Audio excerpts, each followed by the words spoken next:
संसार के अनुभवों में रचे पचे लोगों के निकट होना ही नर्क है। जिनके पास जाओ और वो यही बात शुरू कर दें कि बाजार में चाय के दाम बढ़ गए हैं, बगल के माथुर जी ने नई गाड़ी ले ली है, शुक्ला जी का बेटा अपनी बीवी को लेकर के जाम्बिया में बस रहा है, बात ही घर पे यही चल रही है। बिल्कुल ये श्लोक आपके दिमाग में कौंध जाना चाहिए।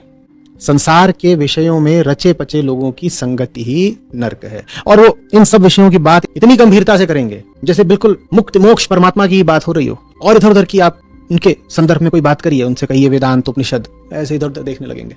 और आप भोजन का जिक्र कर दीजिए, वो बताना शुरू कर देंगे, देखो आज मैं तुम्हें पचमेली दाल बनाना बताता हूँ, और पचमेली दाल की विधि वो आपको इतने गहराई से बताएंगे कि आपको लगेगा कि और जीवन है क्या। ऋषि कह रहे हैं संसारिक विषयों में पचे हुए लोगों के साथ हो अगर तुम तो नर्क में हो।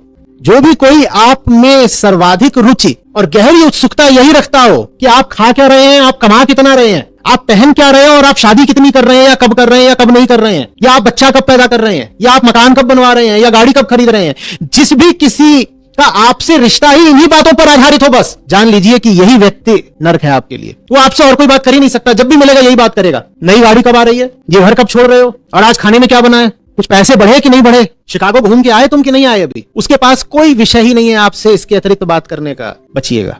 कितना सरल सूत्र देगा ऋषि। संसार के विषयों में रचे पचे लोगों का संसर्ग ही नरक है। जिन लोगों के पास सांसारिक कचरे के अलावा कुछ ना हो बात करने के लिए, उनके निकट रहना ही ऐसा है जैसे नरक में रहना। कोई स्वर्ग कोई नरक मृत्यु के बाद नहीं। आपने सब यहीं झेल लिया, मृत्यु के बाद के लिए क्या बचा झेलने को। इतना अन्याय क्या करेगा आपके साथ कि मौत के बाद भी आपको दंड दे। जितना दंड किसी को मिलना नहीं चाहिए उससे ज्यादा तो हम जीवन काल में ही झेल लेते हैं। मृत्यु के बाद आवश्यकता क्या है और सजा भुगतने की। अब स्वर्ग के बारे में बोलना कोई विशेष आवश्यक नहीं।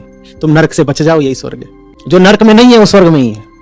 तो श्लोक तो कहता है कि सत्पुरुषों का सत्संग ही स्वर्ग है। मैं इस बात को थोड़ा और बढ़ा के कहूंगा, सत्पुरुष नहीं भी उपलब्ध है, तुम बस नरक पुरुषों से अगर बचे हुए हो तो भी तुम स्वर्ग में हो, क्योंकि नरक पुरुषों से अगर तुम बच गए तो तुम स्वयं ही अपने लिए सत्पुरुष बन गए। तुम अपनी संगति भी फिर कर लो तो तुम स्वर्ग में ही हो। बस तुम नरक से बचे रहो। इस खोज में मत पड़ जाना कि सत्पुरुष कब मिलेगा, तब उसकी संगति से हमें स्वर्ग मिलेगा। और अब इसमें से ये भी प्रकट होना चाहिए कि अगर कोई ऐसा तुम्हें मिल जाता है जीवन में जो तुम्हें नरक से निकालता है खींच खींच के बाहर और बार बार, तो वही तुम्हारे लिए स्वर्ग का संदेश लाया है। गुरु लोग जब इस तरह की बातें बताते हैं ना, तुम जो कुछ भी कर रहे हो उसको बहुत अच्छे से करो, यही आनंद है। तुम कहते ये बढ़िया बात बोली, यही तुम चाहते थे कि कोई बोल दे। तो अगर मैं पेटू हूं तो बस कोई ये बोल दे कि बेटा तुम डूब करके अपना टिक्की चाट मसाला बनाया करो, यही आनंद है, यही अध्यात्म है। और उसके बाद जो भोजन पुराण शुरू होगा, ऋषि बहुत पहले आगाह कर गए थे, यही नरक। तो रचे पचे होने का मतलब दुनिया के वो लोग जो दुनिया की चीजों से बिल्कुल एक हो गए, अलग हो ही नहीं सकते, उनकी अपनी कोई पहचान बची ही नहीं है। तुम कितना उन्हें अलग करना भी चाहो तो बड़ी तकलीफ आएगी। कुछ लोग इस स्थिति में पहुंच जाते हैं जहां अगर तुम उनको विषयों से अब अलग करना चाहो, पृथक, कि तुम अलग विषय अलग, तुम उनको उनकी जमीन जायदाद से अलग कर दो, वो बचेंगे ही नहीं, वो कुछ है ही नहीं। तुम उन्हें उनके पैसे से अलग कर दो, तुम्हें उनके स्मृतियों से अनुभवों से अलग कर दो, बचेंगे ही नहीं। आत्मा से उनका कोई संपर्क नहीं, बहुत दूर निकल आए हैं। उनकी अब सारी पहचान, उनकी पूरी अब अस्मिता, जिंदगी अब है विषयों से। वो विषय हटा दिए तो वो वही ढेर हो जाएंगे, खत्म हो जाएंगे। ऐसे लोग कहते हैं विषयों में रचे पचे लोग। सब लोग पूछ रहे हैं कि आजकल तो सभी लोग संसार में डूबे हुए हैं, मतलब नरक में ही जी रहे हैं, फिर इनसे सही रिश्ता कैसे रखें? बस ये बोलना बंद करिए कि सभी ऐसे होते हैं, सभी ऐसे नहीं होते। आपने जिनको चुन रखा है वो सभी शायद ऐसे होते हो। बात आपके चुनाव की है। स्वर्गतुल्य आनंद में स्थापित करना ही उपनिषदों का उद्देश्य है।